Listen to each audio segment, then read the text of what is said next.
श्रीमाते नमः। जय गुरुदेव। मित्रों, दीपावली की ढेर सारी शुभकामनाओं के बाद अब देवउठनी एकादशी की ढेर सारी शुभकामनाएं आपको। आप हमारे पास से सबसे बड़ा जो अभी पर्व नहीं महापर्व आ रहा है वो है देवउठनी एकादशी। उसके बाद हमारे पास में कार्तिक पूर्णिमा आएगी। मित्रों, कार्तिक पूर्णिमा का भी उपाय जरूर देख लें, क्योंकि अगर आपने इस उपाय को नहीं देखा तो दीपावली का फल ही नहीं मिलेगा। ये जरूर देखना है, तो आपको चैनल पे आके ये उपाय को भी जरूर देख लें। आज मैं जिस उपाय के बारे में, उपचार के बारे में बता रहा हूँ, जिस उत्सव के बारे में बता रहा हूँ, वह है देवउठनी एकादशी।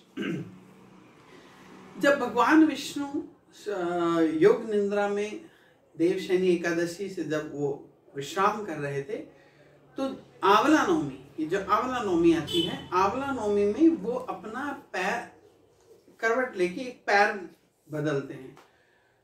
तो आंवला नवमी से लेके और देवउठनी एकादशी तक जब भगवान उठते हैं तो भगवान पहला जो चरण नीचे रखते हैं, तो जैसे ही पहला चरण नीचे रखते हैं तो उनके चरण को सबसे पहले भगवान कुबेर भंडारी यानी भगवान कुबेर, उनके एक चरण को, भगवान विष्णु के एक चरण को भगवान कुबेर अपने हाथों में ले लेते हैं।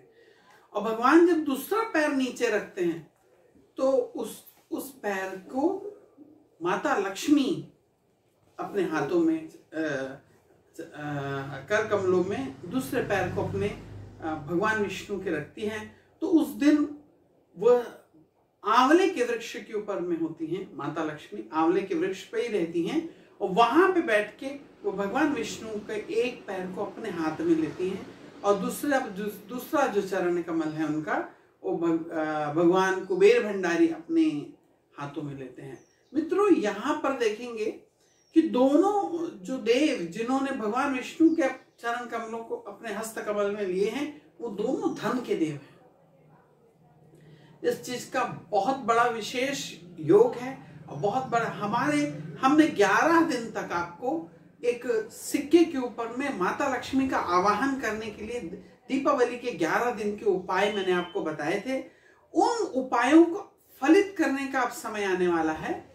और मित्रों, 11 दिन का जब आपने ये उपाय करा, उस सिक्के को रोज आप अलग अलग उससे धोया है, आपने घर में माता लक्ष्मी के आवाहन, कुबेर जी के आवाहन के लिए बहुत सारे उपचार आपने 10-11 दिन जो किए हैं, अब उस उपायों को फलित हम कैसे करें। अभी तक हमने किया, लेकिन वो वायुमंडल में हमारे आसपास जरूर है, वो ऊर्जा बन के तैयार हो गई, लेकिन अब उस ऊर्जा को एक जगह केंद्रित कैसे है। जैसे सूर्य का उदय तो हो गया, लेकिन हम जब पावर कांच बीच में लगाते हैं तो वो पूरी प्रकाश एक जगह में फोकस हो जाता है, एक पॉइंट के ऊपर में फोकस होता है।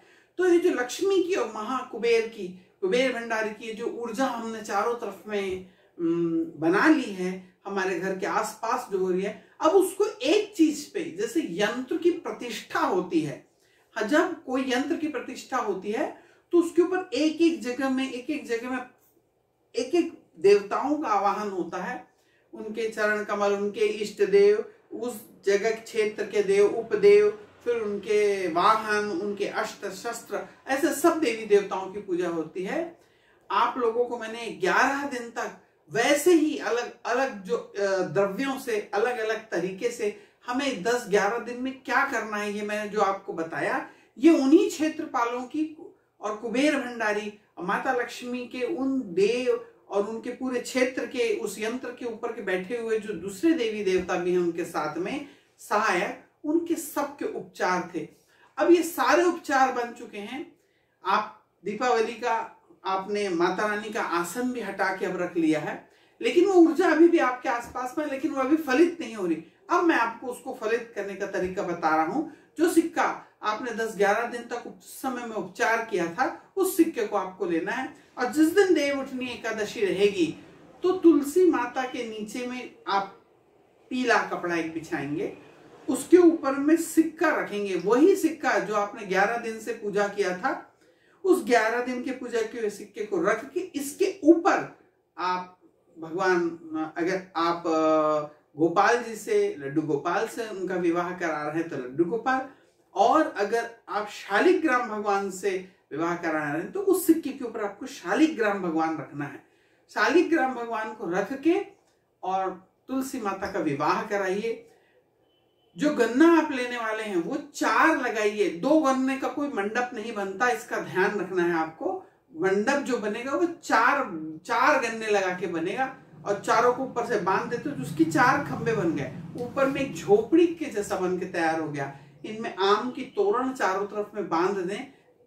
2 आपने लगाए गन्ने, ऐसे पीछे से 2 गन्ने लगे तो इनके बीच का जो गैप है इनमें आम की तोरण लगाएं तो पूरा मंडप बन के तैयार हो जाता है। नीचे में तुलसी माता रखे के और एक वो जो सिक्का आपने 11 दिन तक आपने उपचार करा उस सिक्कों को नीचे रख के उसके ऊपर में भगवान शालिग्राम को स्थापित करा के फिर आप उनकी विधिगत पूरा विवाह और पूरा पूजन अभिषेक करिए। उसके बाद में मित्रों ये सिक्के को वहां रात भर रहने दें। दूसरे दिन सुबह अर्ली इन द मॉर्निंग, सूर्य उदय से पहले अगर आप उठ सके तो सर्वाधिक अच्छा है। उस समय 4 बजे करीब आप उठ जाएं और उठ के जो सिक्का है उसके ऊपर में गुलाब जल लगाएं। सबसे पहले उस भगवान जो शालिग्राम भगवान विष्णु जो अभी योग निद्रा से उठे उन्हें उठा के सुबह सुबह अपने घर के अंदर में स्थापित करें और वो जो सिक्का उसके ऊपर में गुलाब जल लगाएं। गुलाब जल लगाने के बाद में गुलाब का इत्र ना लगाएं मित्रों, इत्र की खुशबू बहुत दिन तक रहती है और इत्र लगाने से हम उसे अपनी तिजोरी में नहीं रख पाएंगे, तो उसके ऊपर गुलाब जल लगाएं। गुलाब जल से धो दें उसको, उस सिक्के को उठा के केसर का तिलक लगाएं और वो सिक्के को उठा के माता लक्ष्मी और भगवान कुबेर भंडारी के नाम से अपनी तिजोरी में एक जगह स्थापित करें और उसको धूप दीप दें। अपने तिजोरी में उसको धूप दीप दे के उसकी आरती उतारें, भगवान कुबेर भंडारी को प्रसन्न करें, माता लक्ष्मी को प्रसन्न करें। और जो आपने 11 दिन की जो पूजा का आपने अभिषेक किया था उसका एक पॉइंट ये कंप्लीट हुआ।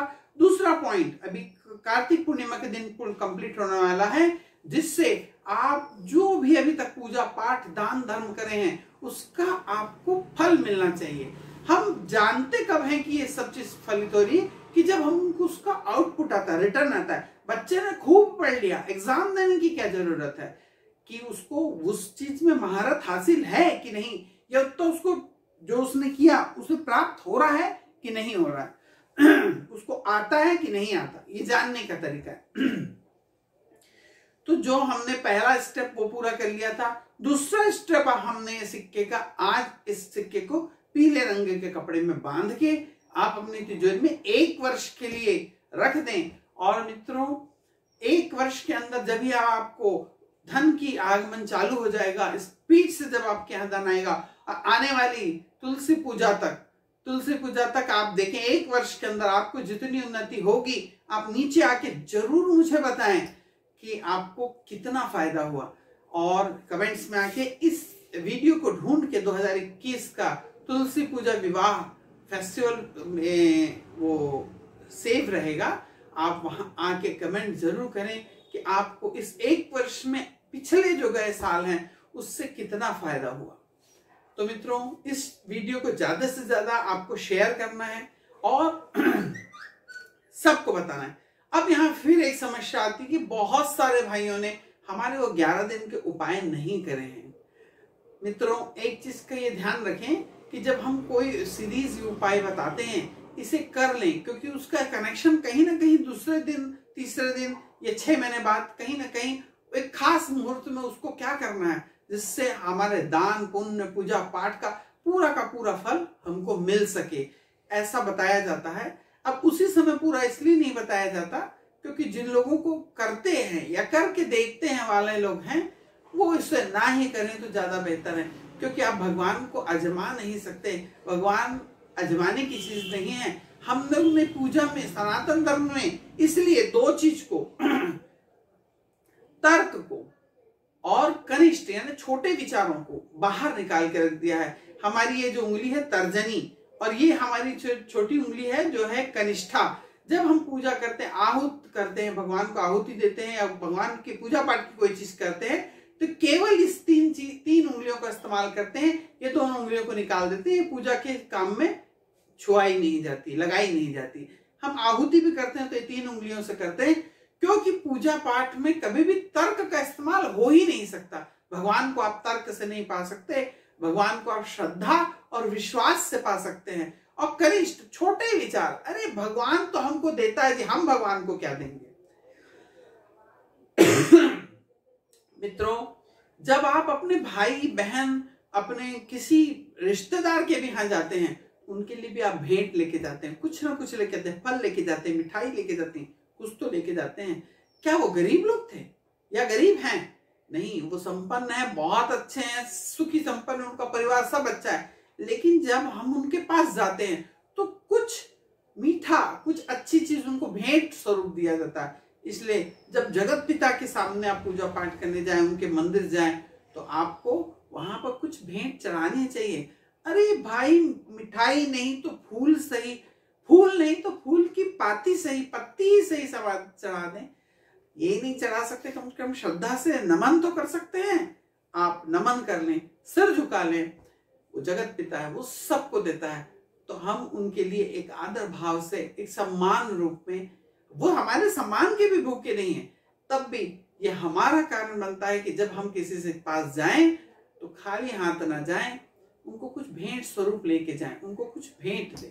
तो मित्रों, वीडियो को अंत तक पूरा देखते रहिए। जब भी कोई हम वीडियो रिलीज करते हैं उसको अंत तक देखना बहुत जरूरी है, क्योंकि उसके बहुत सारे रीजन जब आप नहीं समझेंगे तो आपको उसके फल की प्राप्ति नहीं होगी, उसका सही तरीका नहीं पता चलेगा। राधे राधे।